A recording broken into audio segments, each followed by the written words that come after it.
நண்பாஸ் தமிழ் மசாலா சேனலை சப்ஸ்கிரைப் பண்ணுங்க. Video update தெரிஞ்சுக்க மறக்காம பெல் ஐக்கானை கிளிக் பண்ணுங்க. வாங்க வீடியோக்குள்ள போலாம்.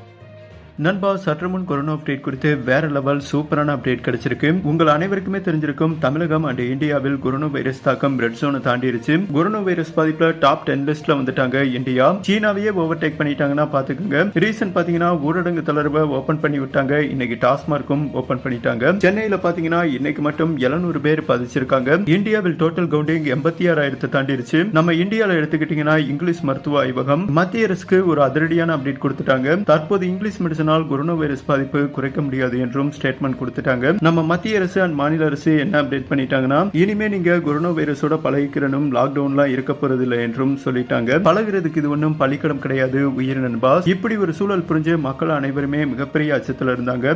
அவங்க பயத்துக்கு சற்று முன் தெளிவான ரீசன் கிடைச்சிருக்கு. ஹோமியோபதி மருத்துவ ஆய்வகம் முழு பரிசோதனையில் கொரோனாவுக்கு மருந்து கண்டுபிடிச்சிருக்காங்க. அந்த மருந்து நேம் பாத்தீங்கன்னா அர்சானிக் ஆல்பம். இந்த ஹோமியோபதி மெடிசன் முழுமையா பரிசோதித்து வின் பண்ணிருக்காங்க. இந்த மெடிசனுக்கு 100% கவர்மெண்ட் ஆயுஷ் நிறுவனம் சப்மிட் கொடுத்துட்டாங்க. இந்த மெடிசன் கண்டுபிடிச்ச டாக்டர்ஸ் என்ன சொல்லிருக்காங்கன்னா, எங்களுக்கு ஒரு பைசா வேணாம், நாங்கள் கண்டுபிடிச்ச மருந்து கொரோனாவை 100% அளிக்கும், மக்களுக்கு உடனடியாக போய் சேர வேண்டும் என்றும் மிகப்பெரிய சேவை பண்ணிருக்காங்க. ஆனால் இங்கதான் நண்பாஸ் ஒரு மிகப்பெரிய சிக்கல் இருக்கு.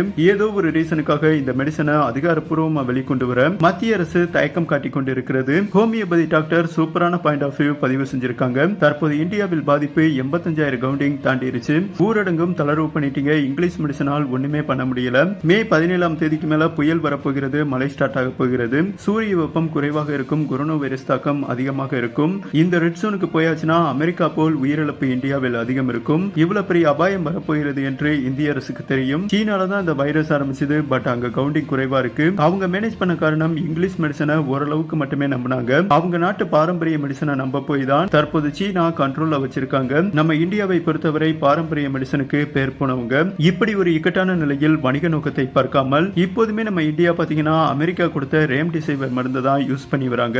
அந்த மிகப்பெரிய தவறால் தான் மிகப்பெரிய சைடு எஃபெக்ட் ஆகிட்டு இருக்கு. வணிகத்துக்காண்டி அமெரிக்காவும் இதே தவற பண்ணாங்க. அமெரிக்கா கீழே தான் இந்தியா இருக்காங்க. வேற வழி இந்தியாவுக்கும் கிடையாது. ஒரு உதாரணம் சொல்ல போனால் மாநில அரசு அனைத்துமே மத்திய அரசுக்கு அடிமையா இருப்பாங்க. அப்படிதான் நம்ம இந்திய அரசாங்கம் அமெரிக்கா கிட்ட அடிமையில இருக்காங்க. இந்த முடிவை கொஞ்சம் தள்ளி வச்சுட்டு இந்திய அரசாங்கம் தைரியமான முடிவை எடுக்க வேண்டும். அர்சானிக் ஆல்பம் 36 மெடிசன் கண்டுபிடிச்சிருக்கோம். இந்த மருந்தை உடனடியாக பயன்படுத்த கோரி ஹோமியோபதி மருத்துவர்கள் கோரிக்கை வச்சிருக்காங்க. நம்ம மத்திய அரசு என்ன பண்ண போகிறது என்று பொறுத்திருந்து பார்க்கலாம். நம்ம சென்னையில பாத்தீங்கன்னா இந்த மெடிசன் ஆல்ரெடி விற்பனை ஆகிட்டு இருக்கு என்றும் சொல்றாங்க. இந்த பிக் நியூஸ் பற்றியும் நம்ம மத்திய அரசு மக்கள் உயிரை மதிச்சு நம்ம பாரம்பரிய ஹோமியோபதி மெடிசனுக்கு ஓகே பண்ணுவாங்களா? உங்க ஆப்ஷனை கமெண்ட் பண்ணுங்க. நன்றி நண்பாஸ். வாழ்க தமிழ்.